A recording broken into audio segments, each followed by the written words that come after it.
جب سیدہ زینب قافلہ لے کے دمشق پہنچی تو بازاروں اور گھروں کی چھتوں پر لوگ جمع ہو گئے تھے.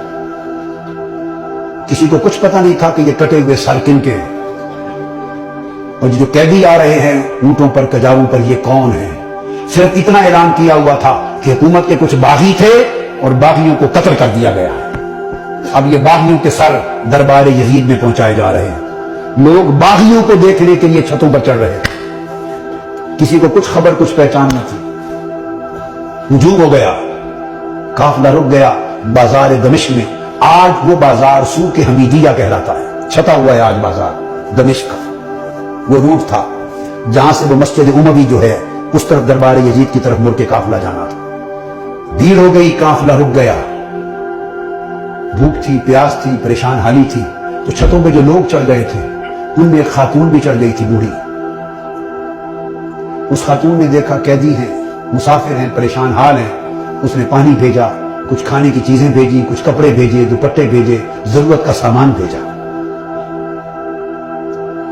سیدہ زینب نے سارا کچھ دیکھ کر اس خاتون کو بلوایا. جب وہ قریب آئی تو فرمایا کہ بی بی تو نے ہمارے ساتھ بڑی نیکی کی ہے. کوفہ سے لے کے دمشق تک کسی نے ہمیں پوچھا تک نہیں, کسی نے ہمارے حال کی خبر نہیں لی. تم کون ہو اور ہمیں کیا سمجھ کے ہم سے اتنی بھلائی کی؟ اس نے کہا میں اور تو کچھ نہیں, میں اپنی اوائل چھوٹی عمر میں مدینہ رہتی تھی اور حضرت سیدہ فاطمہ الزہرا کی خادمہ تھی. پھر جب ان کا وصال ہو گیا تو مدینہ چھوڑ کے دمشق آ گئی, پھر وہاں نہیں رہی. تو تم نے اتنی نیکی کی ہمارے ساتھ, کیا سمجھ کے؟ اس نے کہا مجھے اور تو کچھ معلوم نہیں. تو جب آخری وقت تھا حضور سیدہ کائنات کا تو میں نے عرض کیا بی بی مجھے کوئی وصیت کر دیں, وصیت کی عمر پر عمل کروں.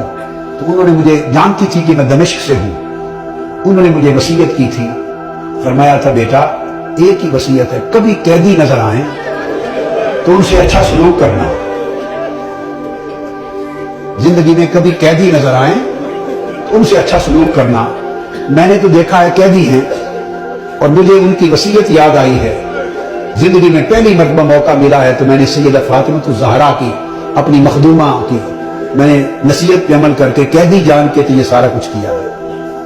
سیدہ زینب رضی اللہ تعالی عنہ اور سلام اللہ علیہ فرمانے لگی اللہ تیرا بھلا کرے, تجھے اجر دے, بتا تو نے ہم سے اتنی نیکی کی, بھلائی کی, ہم تیرے لیے کیا دعا کریں, کیا صلہ دیں؟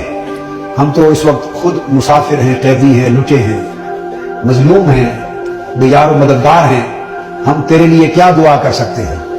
اس نے کہا بی بی میری ایک ہی آرزو ہے عمر بھر کی, وہ دعا کر دیں. پوچھا کیا آرزو ہے؟ اس نے کہا جب میں وہاں سے چلی تھی تو سیدہ فاطمہ الزہرا رضی اللہ تعالیٰ عنہا کے چھوٹے چھوٹے شہزادے تھے, حسن حسین اور بی بی زینب, چھوٹے معصوم بچے تھے. اب زمانہ گزر گیا, میری اس وقت سے آرزو ہے کہ کبھی مجھے حسین اور زینب کی زیارت ہو جائے, دعا کر دے کہ مجھے ان کی زیارت نصیب ہو. بی بی زینب نے فرمایا تیری دعا قبول ہو گئی. میں زینب ہوں جو قیدی ہوں اور جس کا سر کٹا نیزے پر دیکھ رہے ہو یہ حسین ہے.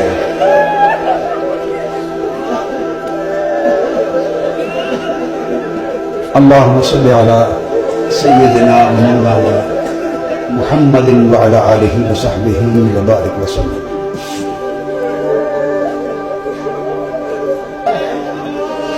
پھر سیدہ زینب قافلہ لے کر جب دربار یزید میں پہنچی ہیں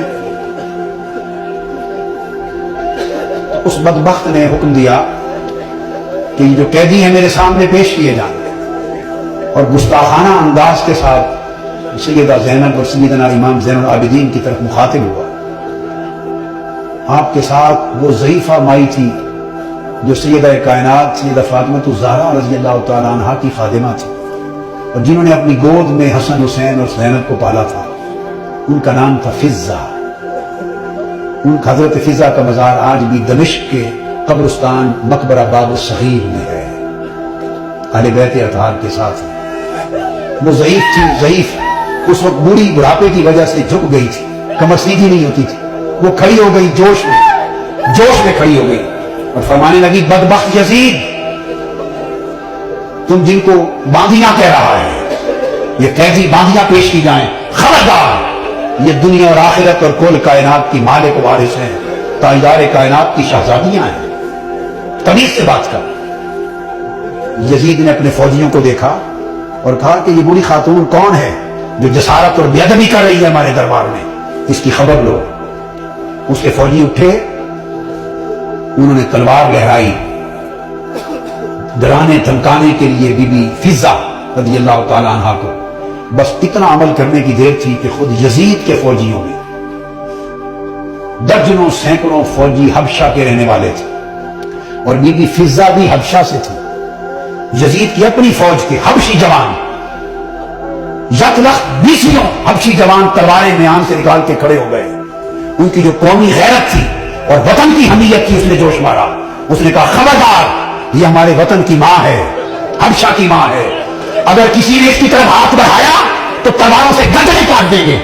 جب وہ تلواریں لہرائیں حبشہ کی ایک خاتون کی عزت کی خاطر، تو اس وقت سیدہ زینب نے مڑ کے مدینہ کی طرف دیکھا اور مدینہ کی طرف تک کر ہاتھ اٹھائے اور عرض کیا بابا، آج حبشہ کی ایک بیٹی کے لیے سینکڑوں تلواریں نکل آئی ہیں، مگر آج آپ کی بیٹیوں کی حفاظت کے لیے کوئی شخص یہاں موجود نہیں۔